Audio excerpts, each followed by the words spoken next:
Imagine a painting that hums, not with tiny strokes, but with bold chords of color, like a violinist playing a single high note until the whole room vibrates. That was Henri Matisse. Color as music, line as a shorthand for the human body.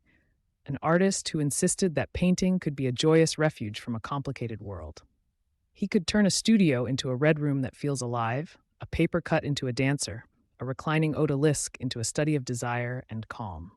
Today we will walk through the life of a man who helped redraw the map of modern art, from his early law books to Fauvist revolutions to luminous late cutouts made when his hands could no longer wield a brush. Along the way, surprise moments, stubborn choices, and a few paradoxes. A conservative temperament who made shockingly radical pictures. An artist of leisure who painted work that still unsettles and delights. Meet Henri Matisse through 5 of the works that followed him like constellations: La Danse, L'Atelier Rouge, an odalisque, Zora on the Terrace, and a sprightly still life. Stay with me. His bright contradictions will only grow more fascinating. Henri Matisse was born in 1869 in Le Cateau-Cambrésis, a small industrial town in northern France. His family ran a grain merchant business. The world he first knew was orderly and provincial. He trained for the law in nearby Rouen and Paris, took a clerk's job, and led a life that might have continued in quiet respectability. The first curiosity, a hospital bed, changed everything. In 1889, after an appendicitis operation and a long convalescence, he received a set of paints as a diversion. Painting hooked him. It felt less like pleasure and more like discovery. He enrolled later at the Académie Julian and then at the École des Beaux-Arts, studying under Gustave Moreau, who encouraged imaginative color and formal autonomy. Early influences are essential: the Impressionists' attention to light, Cézanne's structural simplification, and the vibrant pigments of medieval stained glass and non-Western arts. African sculpture, Islamic textiles, all of these would feed his imagination.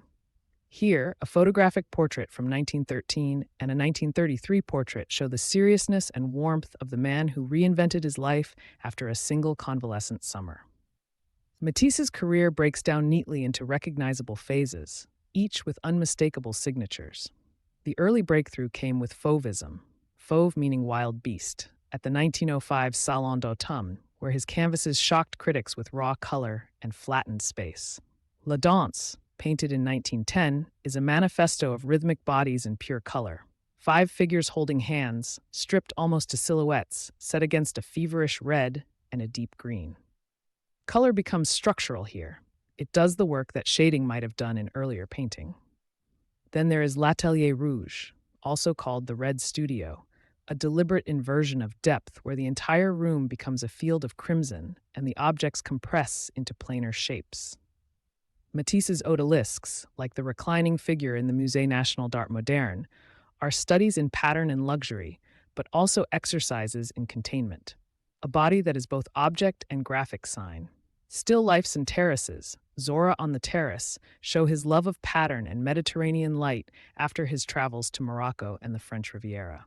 Each major work teaches the same lesson: line reduced, color amplified, and composition arranged as song. When I say line reduced, I mean he often boiled contours down to essential, economy-driven strokes.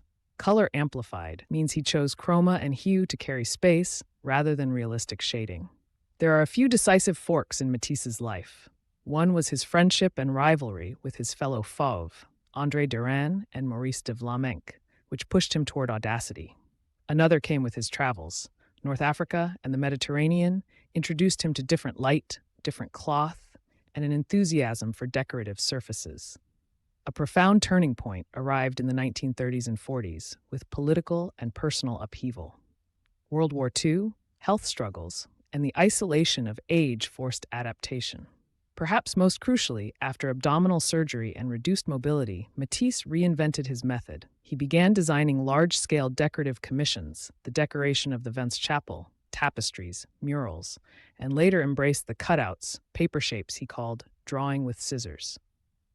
There's another small curiosity here. The man who once declared painting the highest art later said that some of his most honest work came from the simple act of cutting colored paper. The arc is clear, from painter of radical color to master of form in any medium. Matisse was a technician of sensation. Early on, he favored oil on canvas with comparatively loose, confident brushwork.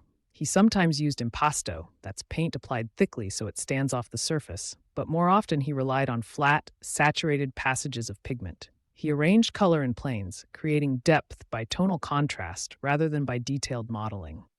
Later, when he turned to cut paper, the technique reversed. Scissors became his pen. These cutouts, or papiers découpés, were sheets of gouache-painted paper that he cut into organic shapes and arranged into compositions like a collage. He also designed fabrics, ceramics, and book illustrations. Another technical curiosity, Matisse often worked with models who served as living patterns, allowing him to transpose complex textile motifs directly onto a sitter's surroundings. His working methods reveal a stubborn commitment to compositional balance. He would repaint elements, scrape down canvases, and start anew until the harmony felt right. Whether brush, pencil, or scissors, his hand always sought clarity. Certain themes repeat like a refrain. There is the odalisque, the exoticized reclining woman, returned to across decades as a study of color, texture, and repose. There is dance and music, rhythmic ensembles, musical poses, the body as instrument. Domestic interiors recur as sanctuaries. The Red Room is not just a studio, but a stage for daily life transfigured. Pattern and ornament are central. Carpets, curtains, tiled terraces, and floral still lifes turn surfaces into visual music. Matisse also loved the human figure simplified into signs, a curve for a shoulder, a slash for a hip. He sought what he called a simplicity of line without sacrificing emotional depth. Here lies another curiosity. Matisse's repeated focus on comfort and beauty was not mere escapism. Many critics and friends believed he intended painting as a healing act, a way to restore order and delight in a dangerous century. Matisse's reception was never straightforward. Early critics lambasted the Fauve for their primitive colors, calling them crude or childlike. The public sometimes recoiled. Yet within a single generation, he went from scandal to establishment, awarded France's Légion d'honneur and filling museum walls. Controversies softened but did not vanish. For some, his decorative tendencies flirted with superficiality. For others, the decorative is precisely the point, to make art that comforts and clarifies. In the 1930s, scholars debated whether his work betrayed modernism or enriched it. Today, museums still provoke debate. When visitors stand before a red studio or a large cutout, reactions range from rapturous to skeptical. An interesting moment. Crowds in modern museums often respond most strongly to Matisse's later cutouts, the supposedly simpler works that many contemporaries believed would be minor. Instead, those pieces have become some of the most beloved icons of 20th century art. A photograph shows visitors quietly admiring an odalisque, proof that controversy can evolve into collective affection. Matisse reshaped how generations think about color, pattern, and the economy of line. Painters, designers, and illustrators inherited his vocabulary. The idea that color can be the structural backbone of a painting, that pattern can be subject as well as ornament, that simplicity can harbor profundity. His paper cutouts anticipated and influenced later collage and abstraction movements, and his large-scale decorative works demonstrated how art could animate architecture. Curatorial practice also changed. Museums rethought how to display decorative panels, cutouts, and staged interiors because of him. He influenced figures as diverse as Ellsworth Kelly and contemporary fashion designers who mine his prints for color schemes. The final curiosity.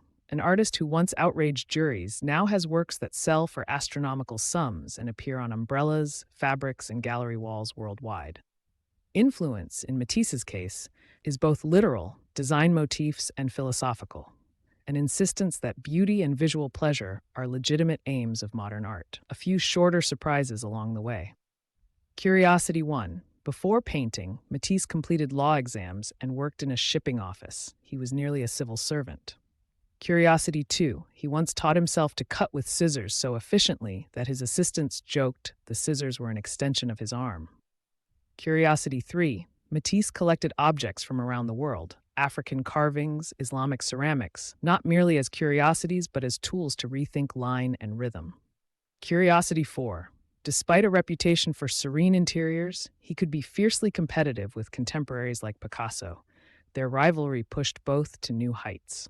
Another small anecdote: he disliked excessive fuss in the studio and preferred to place his easel where light and color felt honest, sometimes painting rapidly, sometimes patiently reworking until the composition sang. These little facts reveal an artist who was practical, playful, and stubbornly inventive.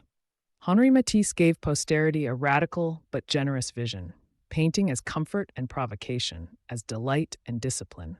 His career arcs from the shock of Fauvism to the serenity of the cutouts, from the provincial clerk who found paint in convalescence to the elder maker whose scissors produced luminous life. Look again at La Danse and feel rhythm. Step into the red studio and feel color compress and breathe. Rest with an odalisque and see how pattern and body compose a single harmony. Matisse teaches a simple, stubborn lesson.